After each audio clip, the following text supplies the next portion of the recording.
भगवद गीता महान ग्रंथ में से एक है। वैसे तो भगवद गीता में कुल 18 अध्याय हैं, लेकिन हर अध्याय का अपना अपना अलग महत्व है। तो आइए जानते हैं भागवत गीता के 13 अध्याय का क्या महत्व है। भगवान शिव ने कहा, हे पार्वती, कृपया श्रीमद् भगवद गीता के 13वें अध्याय की असीमित महिमा सुनो, जिसे सुनकर तुम अत्यंत प्रसन्न हो जाओगी। दक्षिण में तुंगभद्रा नाम की एक बहुत बड़ी नदी थी, जिसके तट पर वहां हरिहरपुर नाम का एक बहुत सुंदर नगर है। वहां हरिहर नाम से विख्यात भगवान शिव की पूजा की जाती है। जो उनके दर्शन कर लेता है उसे मंगल की प्राप्ति होती है।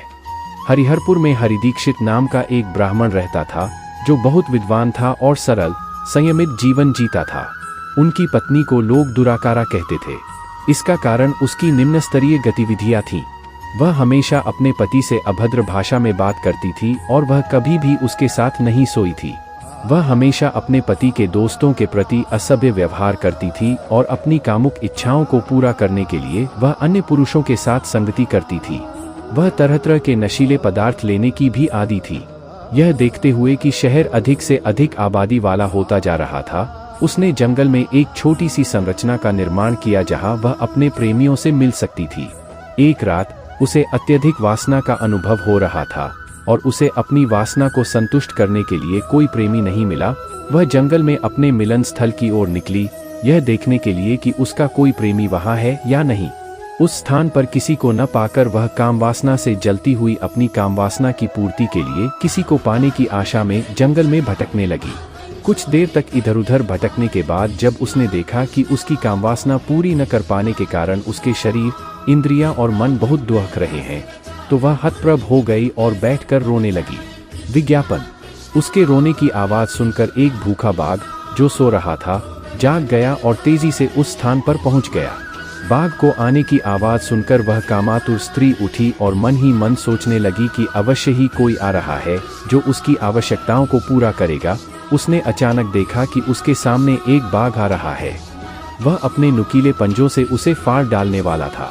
उस समय वह कामातुर स्त्री बाघ से बोली, हे बाघ, तुम मुझे मारने के लिए यहाँ क्यों आए हो? पहले तुम्हें मुझे यह बताना होगा और फिर तुम मुझे मार डालोगे। जानवरों के राजा ने दुराचार को मारने से परहेज किया और हंसा। फिर उसने निम्नलिखित कहानी सुनाई। दक्षिण में मलापाहा नाम की एक नदी है, जिसके तट पर मुनिपर्णा नगर है। उस स्थान पर भगवान शिव का एक प्रसिद्ध विग्रह है, जिसे पंचलिंग के नाम से जाना जाता है। उस नगर में मैंने एक ब्राह्मण परिवार में जन्म लिया था। हालांकि मैंने इतना ऊंचा जन्म लिया था, फिर भी मैं बहुत लालची था और मेरी इंद्रियों पर मेरा कोई नियंत्रण नहीं था। मैं नदी के किनारे बैठता था और उन व्यक्तियों के लिए बलिदान करता था जो ऐसे प्रदर्शनों में भाग लेने के योग्य नहीं थे। मैं भी भौतिकवादी व्यक्तियों के घर का भोजन करूंगा। मैं देवता के लिए यज्ञ और पूजा करने के नाम पर आवश्यकता से अधिक धन भी एकत्र करूंगा और उसे अपनी इंद्रिय तृप्ति के लिए उपयोग करूंगा। मैं उन ब्राह्मणों की भी आलोचना करूंगा जो नियामक सिद्धांतों का सख्ती से पालन कर रहे थे, और मैं कभी किसी को दान नहीं दूंगा। धीरे धीरे मैं बूढ़ा हो गया। मेरे हाहा सफेद हो गए, मेरे दांत गिर गए, मेरी आंखें कमजोर हो गईं, लेकिन फिर भी मैंने अधिक धन इकट्ठा करने और जमा करने की अपनी लालसा नहीं खोई। एक दिन गलती से मैं कुछ ब्राह्मणों के घर, जो बहुत क्रूर और धोखा देने में माहिर थे, कुछ मांगने के लिए गया। जब उन्होंने मुझ पर कुत्तों को हमला कर दिया, उनमें से एक कुत्ते ने मेरे पैर में काट लिया और मैं गिर गया और बहुत जल्दी मर गया। उसके बाद मुझे यह बाघ का शरीर प्राप्त हुआ और मैं इस खतरनाक जंगल में रह रहा हूँ। सौभाग्य से मुझे अपना पिछला जन्म याद है और इस जन्म में मैं किसी भक्त, सन्यासी या पतिव्रता स्त्री पर आक्रमण नहीं करता। मैं उन्हीं पापियों, मनुष्यों तथा दुराचारी स्त्री को अपना भोजन बनाता हूँ। चूंकि तुम सबसे बदचलन और पापी औरत हो, तुम निश्चित रूप से मेरा दोपहर का भोजन बनोगी। बाघ ने अपनी कथा समाप्त करने के बाद उस पापी स्त्री को खा लिया।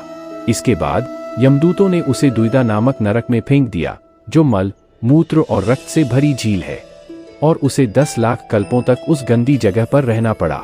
उसके बाद उसे रौरव नामक नरक में फेंक दिया गया, जहां वह 100 मनवतार तक रही, जिसके बाद उसने फिर से एक महिला चांडाल के रूप में पृथ्वी पर जन्म लिया। वह फिर से उसी पापपूर्ण तरीके से रहने लगी जैसे वह पहले रहती थी।